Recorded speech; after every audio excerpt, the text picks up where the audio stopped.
ইলিশ মাছের প্রতি বাঙালি প্রীতি সত্যি প্রশংসনীয়। এই মরশুমে প্রতিদিন যদি পাতে একটা ইলিশ পড়ে, মন্দ হয় না, কি বলো বন্ধুরা?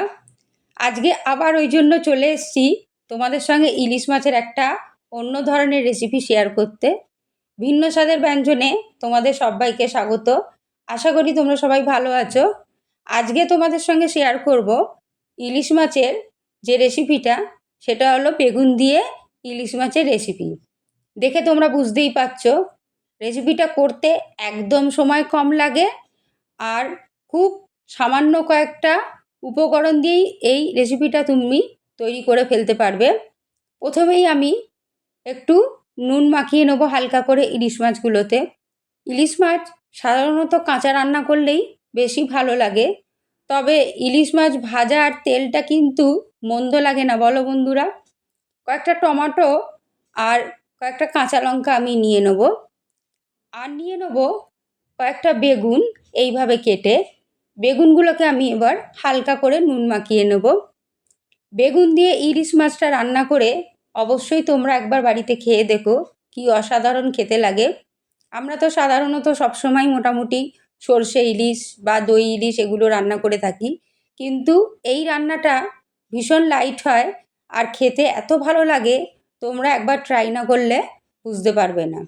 দেখো বেগুনগুলো আমি চাপা দিয়ে ভেজে নিয়েছি, যাতে আমার নরম হয়ে যায় আর ঝোলে দেওয়ার সঙ্গে সঙ্গে মোটামুটি যাতে গলে যায়। একটা মশলা আমি নিয়ে নেব, হাফ চামচ ধনে গুঁড়ো নেব, হাফ চামচ জিরে গুঁড়ো নেব, হাফ চামচ এমনি লঙ্কা গুঁড়ো নিয়ে নেব, আর হাফ চামচ কাশ্মীরি লঙ্কা গুঁড়ো নেব। হলুদ গুঁড়ো নিয়ে নেব আমি 1 চামচ।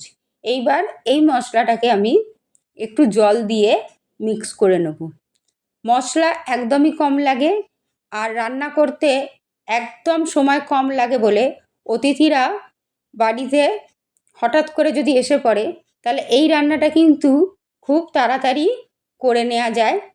আর রান্নাটা খেয়ে অতিথিরা অবশ্যই তোমার প্রশংসা না করে পারবে না। বেগুন আমি তুলে নিয়েছিলাম, যে তেলটা আছে কড়াতে সেই তেলটাতেই আমি মশলাটা দিয়ে সামান্য একটু কষে নেব। এবার যে টমেটোগুলো নিয়েছিলাম সেগুলোকে আমি এভাবে চপড করে নিয়েছি, লঙ্কাগুলোকে আমি এভাবে কেটে দিয়ে দেবো।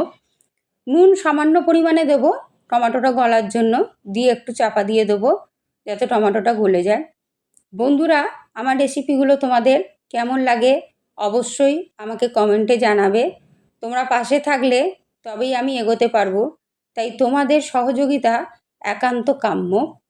তোমরা আমাকে যদি না জানাও তোমাদের কেমন লাগে আমার রেসিপিগুলো, তাহলে কিন্তু আমি বুঝতে পারবো না সত্যিই তোমাদের ভালো লাগে কি না।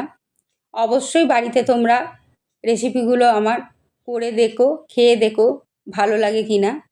আমি জল দিয়ে দিলাম, তবে জলের পরিমাণটা সম্পূর্ণ তোমাদের ইচ্ছা মতো দিও। তোমরা যতটা গ্রেভি খাবে জলের পরিমাণ ততটাই দেবে।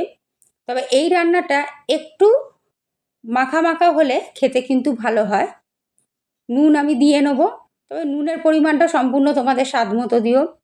1 চামচ মতো আমি কাঁচা সর্ষের তেল ওপর থেকে দিয়ে এবারে চাপা দিয়ে দেবো। এই সর্ষের তেলটা কিন্তু অবশ্যই দিও। ইলিশ মাছে সাধারণত একটু কাঁচা সর্ষের তেল দিলে কিন্তু স্বাদটা একদম বদলে যায়। দেখো বেগুনগুলো আমার সেদ্ধ হয়ে গেছে, আমি ঢাকা দিয়ে রেখে দেবো। তাহলে বন্ধুরা, রেসিপিটা ভালো লাগলে লাইক শেয়ার করো।